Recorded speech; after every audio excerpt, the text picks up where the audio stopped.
All right, so we just left off, and Jack and Praiseworthy were trying to stake a claim for themselves by putting 4 stakes in the ground, like sticks in the ground, and then you have to put cans on top of those, and then you have to work that once a week, and that's how you stake a claim. That's what Pitch Pine Billy was just telling them. 4 pegs in the ground, and you put tin cans on top of that. Jack finally picked up his tin can. The steam alone was like a dragon's breath. Now he was almost sorry Praiseworthy had given him a nod at the... Oh, that's right. He was drinking that coffee. That's how he got that name, Jamocha Jack. Let me show you how to wash out gold without water, Pitch Pine Billy was saying. Take your horn spoon, boy, and scrape me some dirt from the crack in the rock. It's placed like that the Spangles like to hide, if there is any. Jack was glad to set the coffee aside to cool. He slipped the horn spoon from his belt and turned it eagerly to the crack in the rocks. Just a handful, boy. Jack scraped away, gathering up river sand and bits of dead pine needles. The horn spoon worked fine. It got in the cracks. He filled the miner's outstretched hand and sat on his heels to watch. This is a trick the Sonorans use, said Pitch Pine Billy. They come from Sonora down Mexico way. Water must be scarcer than gold around here. We call this dry washin'. He poured the dirt in a small stream from his fist to hand, like sand in an hourglass, while at the same time blowing on it. Sand and pine needles scattered under the force of his breath. He poured again, and each time the handful of dirt grew smaller. Grain for grain, gold is 8 times heavier than sand. If you blow just right, the spangles fall and the lighter stuff goes flying. Spangles is what he's referring to as the gold. Jack bent closer. Finally, Pitch Pine Billy had nothing left to blow. He held out the rough palm of his hand and laughed. Boy, you struck it rich already. Look there.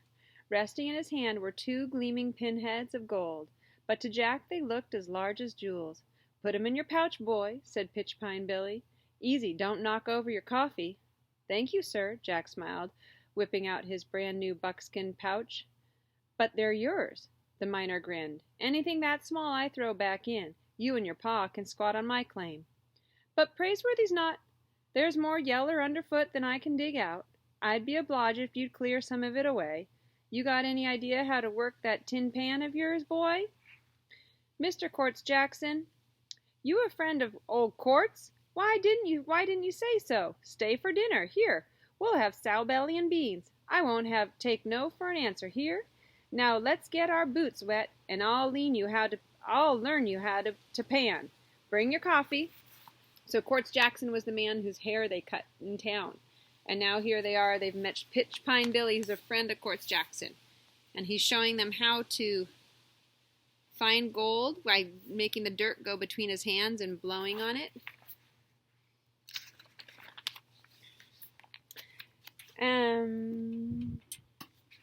Jack exchanged a glance with Praiseworthy. Sow belly and beans? We'd be delighted to join you for dinner, Praiseworthy said, since Pitch Pine Billy had left them no choice. They moved to the edge of the stream, and Jack took a swallow of coffee. The miner pulled a few weeds and threw them in the pan. Jack got down another mouthful of coffee. Around running water, explained Pitch Pine Billy. Gold has a way of getting tangled in the roots of weeds and grass. He dipped water in the pan and washed the roots clean. He added more dirt until the wash basin was better than half full. Then he began to pan, using the same circular motion Quartz Jackson had shown them. You get rid of the rocks and slickens little by little. Slickens, said Jack. Mud, with the gold worked out of it.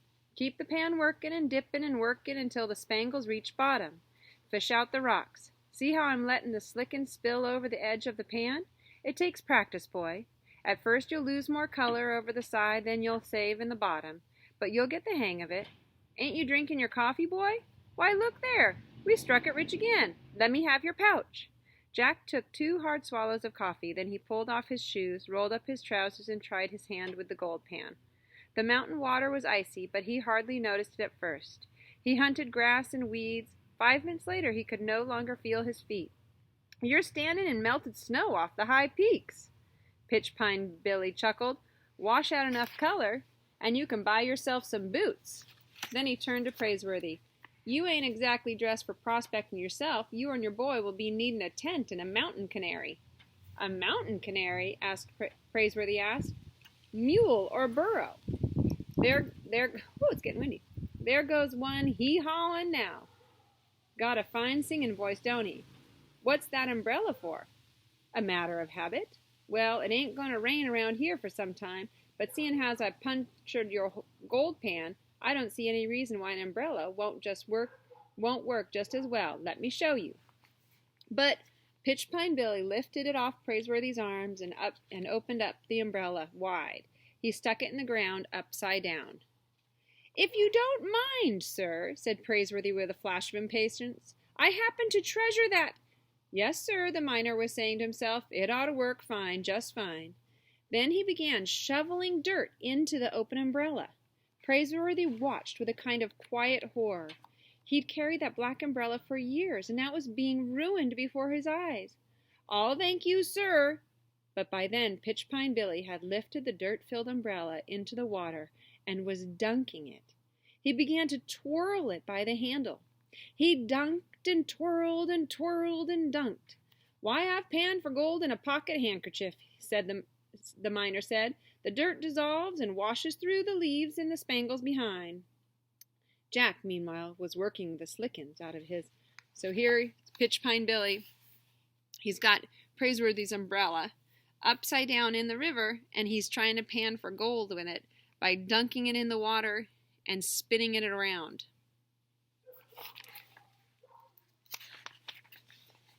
He'd step out of the water to warm his feet and take a sip of coffee and then return. He worked 2 pans of dirt without finding a speck of color, but then he didn't have the hang of it.